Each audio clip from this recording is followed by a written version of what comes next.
just introduction for this video. So basically, I delete all my good footage for this video. So I end up with actually my rejects, the videos I didn't want to use, because sometimes you do one take, 2 takes, or 3 takes. But it's going to be a lot of points missing actually on the video, because some of them, which is the first take, I was happy with them, I used them, so I have no rejects for that. But anyway, I wanted to show a video. This is going to be part one. It'll be another video which I'm filming now, but it'll be part one, and I'll have another second video. I wanted to make it just one video, but anyway, before actually I'll lose all the footage at all, so I'll show you at least something so you can see how I done my horizontal sawmill project. Hello. So I decided I'm going to build my own sawmill, and I've been watching quite a few videos on YouTube how to build one, but most of them, they involve a lot of welding, and I'm not good with welding. Well, I can do a few points here and there, but a lot of welding, no, it's a no for me. And second wise is, if I buy actually one, they take a lot of space, and I need to make actually something which I'll be able to take it apart and store it in a small space, because I don't have the space to put it in. So basically I'll try to make it flat pack. Well, it's Friday afternoon, and I'm going to check around the estate if I can find any parts to start my project. Okay, so I've been going around the estate. It's been probably an hour, and the only thing I found so far is some hubs from a car. I don't have the studs, and I don't have the wheels yet. Now, well, I don't even know how I'm going to fix this. The hubs, they are quite old. The bearing is gone. But anyway, I'm going to try to build something with this, and if it works, I'll change for new bearings. The bearings are quite cheap, so I know it won't be a massive amount of work to change the bearings. So I'm going to start with this. I have 2 of those, and I'm going to find some wheels as well, and the studs, and hopefully everything will work.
So after some thinking, when the hub is inside the wheel and I use these holes as my anchor point, well, I need to build something. I don't have big chunks of metal, but I have big chunks of wood, so I'm going to use wood in my build as well. Well, I don't have a plan, so I need to make this as I go along. And anyway, I cut some blocks. I grind some of the bits off of the hub. Hopefully I'll put the block there. And I'm thinking, actually, well, I rounded this already, So I'm going to use as a scaffold tube to, well, to be my anchor point in here. Anyway, the scaffold tube is quite tough, and that's going to be my start.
It's day 2 of my build, and actually last night I decided I'm going to use scaffold poles because they are very cheap when you buy second hand, and I calculated the amount of scaffold tube I need to make my build, and probably I'm just going to spend about 30 pounds of it.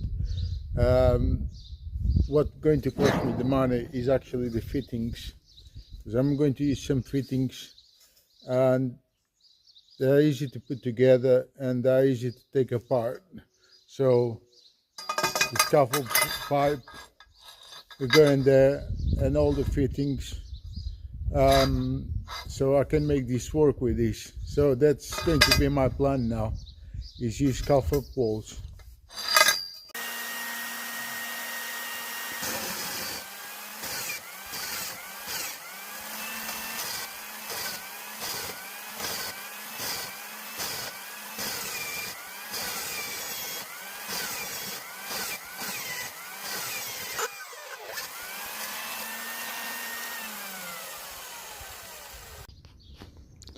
So I'm doing my first experiment on this part of the build. So what I done, I'm using as a old blade as a template on the scaffold tube. So drill it here is going to be fixing one side. Other side, it needs to move, so I'll be able to stretch the blade. So this will be inside the tube. I'm going to try it for the first time, see if it works, and if it does, I'll just carry on. So far that's what I have finished. I have new bearings into the hubs, but the old ones, they're not good at all, so I had to put new ones. And so far this actually is taking more time than I was expecting at all. But anyway, I'm going to carry on with the project, see what I can do today.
So there's another day, and today I'm going to carry on the build. I'm going to use this bar as a drive shaft for the wheel. Well, basically I need to cut it down and machine it on the lathe, so I can add the drive shaft point on the wheel there.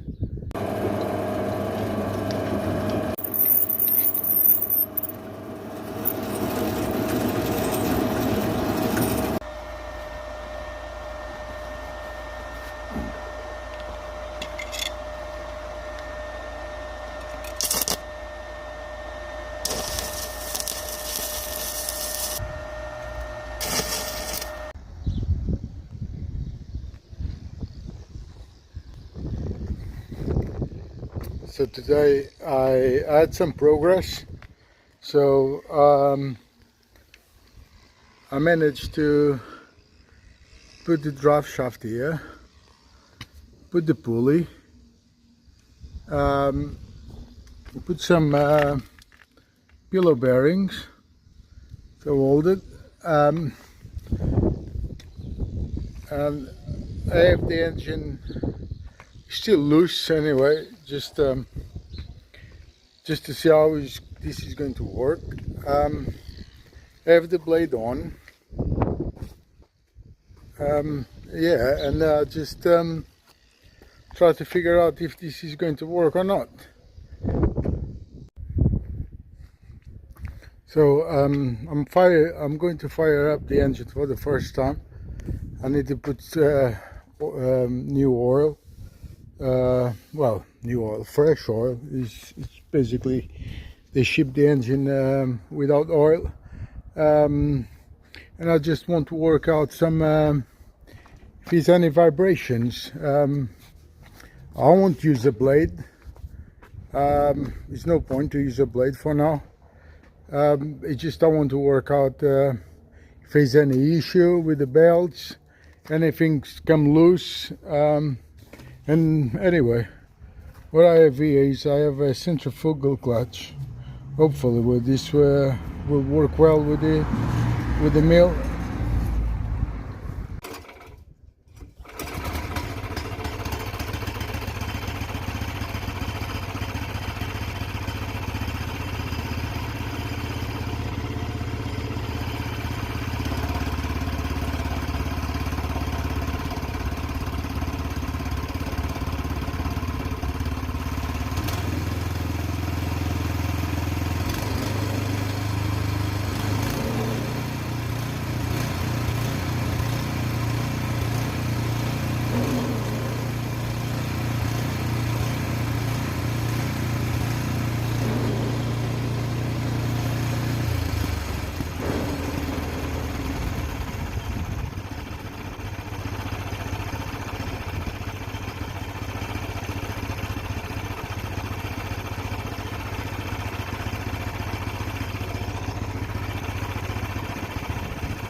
So yesterday I had a bit of progress, which I was quite happy, but what I noticed was I had quite a few vibrations coming from this wheel.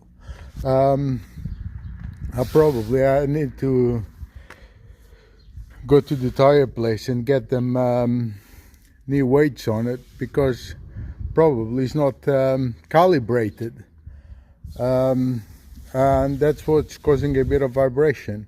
So if actually I have that in both wheels, it's going to cause a bit of vibration, and I need to avoid vibration on the saw. So today I tried to make the system to rise and fall, but this is not going to work with pulleys or wrench, because the whole frame will move. So I think what needs to be done actually in this case, they all need to have lead screws, probably bolted to here and bolted down here, and the screws will probably, that's the best way to do it. This way it's just not going to work. It's just everything moves. So if you start to cut a piece of wood, you don't want this to balance.